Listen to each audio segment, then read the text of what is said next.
Welcome back to a daily dose of good news. So Jesus is sat eating the Passover meal with his apostles.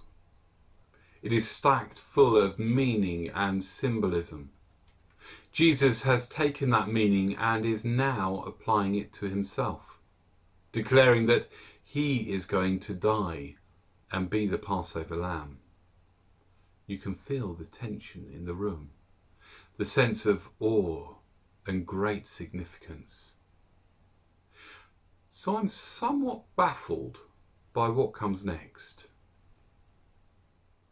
Also, a dispute arose among them as to which of them was considered to be greatest. Jesus said to them, "The kings of the Gentiles lord it over them, and those who exercise authority over them call themselves benefactors. But you are not to be like that. Instead, the greatest among you should be like the youngest, and the one who rules like the one who serves. For who is greater, the one who is at the table or the one who serves? Is it not the one who is at the table? But I am among you as one who serves.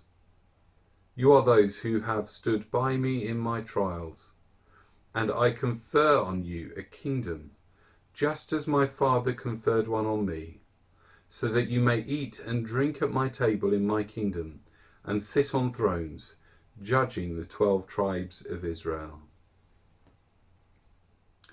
In the middle of this highly significant ceremony, the disciples start playing Who's the Greatest? How could they, you scream? What a bunch of self-serving, egotistical wannabes. But before we come down on them too hard, let's take a step back. We understand what Jesus is talking about because we know what's about to happen. If you don't, hold on, you're in for a surprise. I'm sure they still didn't understand. Remember, at times the meaning of what Jesus was teaching them was actively withheld from them by God. So what do you do when you don't understand what is going on? And when Jesus has just talked about betrayal, you go on the offensive, proving just how loyal you are. Me? Betrayer? Oh, no way! Look what I've given up. Look how devoted I am. I can recite all of Jesus' teaching about the kingdom of God. Jesus warns them not to be self-serving, not to lord it over others, but to seek to serve.